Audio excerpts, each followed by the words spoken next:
My condition likes being ignored as little as I do. I must consume another artifact. And soon.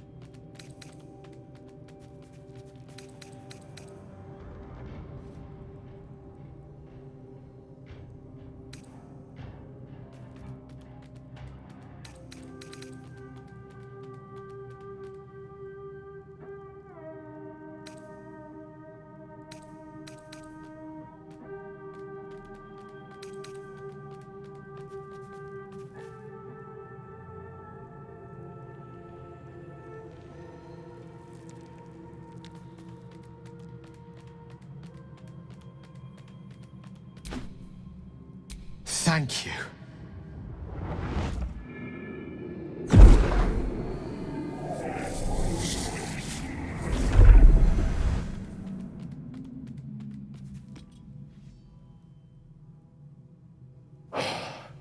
Good gods. It hardly has any effect. Oh, Mystra, have mercy on us all. Listen, I need to speak to you, to all of you. It would be unconscionable of me to remain silent.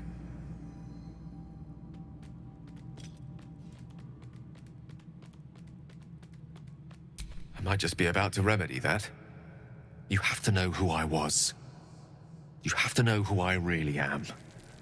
What I am is a walking shadow of the promise I once held. I'm what one might call a wizard prodigy. Who from an early age could not only control the weave, but compose it. Much like a musician or a poet. Such was my skill that it earned me the attention of the mother of magic herself. The Lady of Mysteries. The goddess Mystra. She revealed herself to me and she became my teacher. In time, she became my muse. And later, even my lover.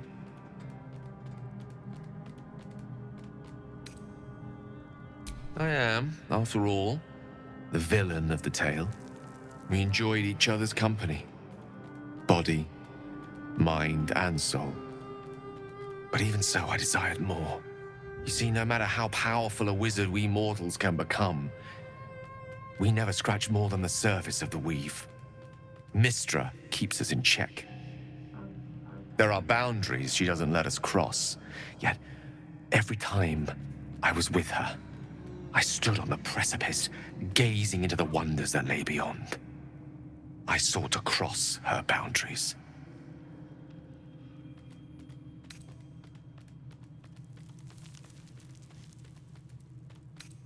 Though not, I think, my methods. I tried to convince her.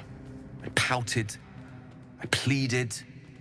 Swore my ambition was only to serve her better. She only smiled and told me to be contented. But inconceivable as it seems to me now, I shared a bed with a goddess, and yet I wasn't satisfied. So I sought to prove myself worthy to her instead. We come now to the crux of my folly. Shall I share the story behind it, or would you rather head straight to its sordid finale? Very well.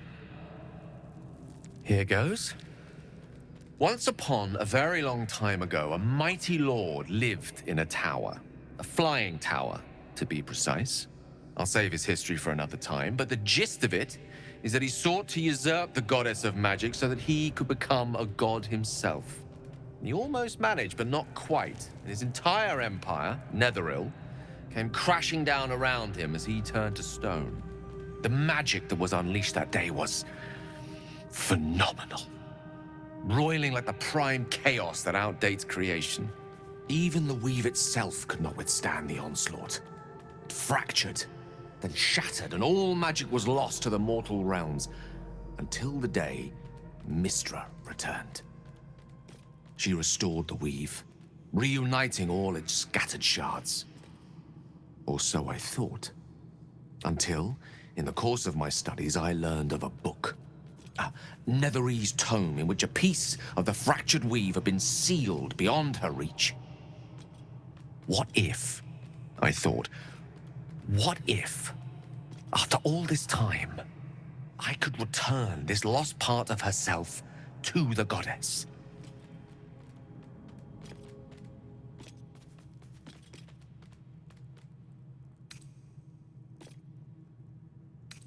The answer was to try, and the outcome was to fail. I was certain that this deed of raw power, draped in romance, would convince Mistra to take me by the hand and welcome me into her hitherto forbidden domains. I was mistaken. I obtained the fabled book and took it into my study. As for what happened next... Here. Place your hand over my heart. Let me show you.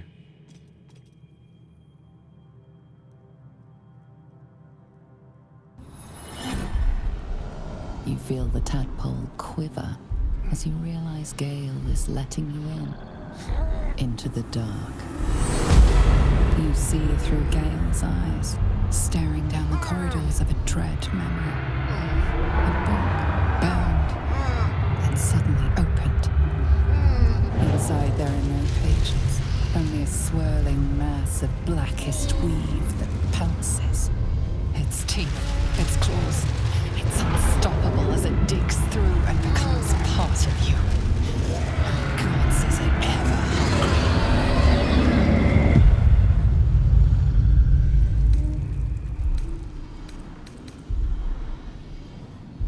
Thankfully, the moment I absorbed the fragment wasn't enough to kill me outright. It was only the beginning.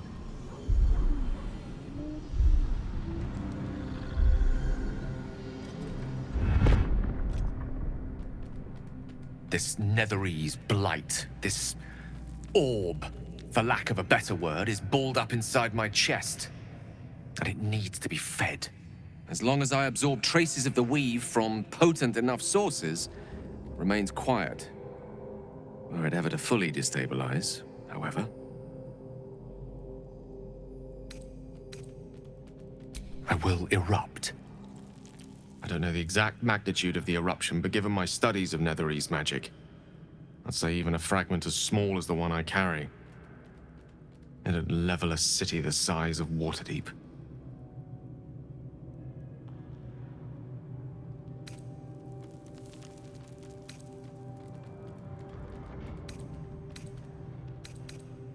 We might chance upon a king's collection of magical artifacts around the corner. We might cross paths with a miracle round the bend. Then again, we might not. All of this, it must feel like a betrayal. Say the word, and we'll part ways.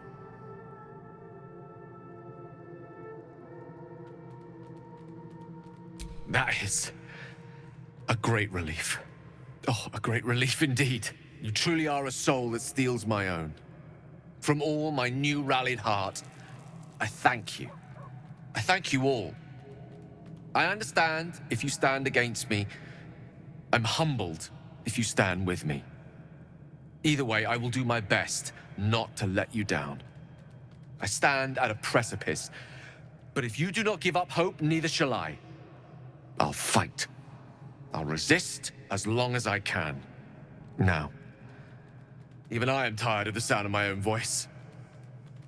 Let us venture forth.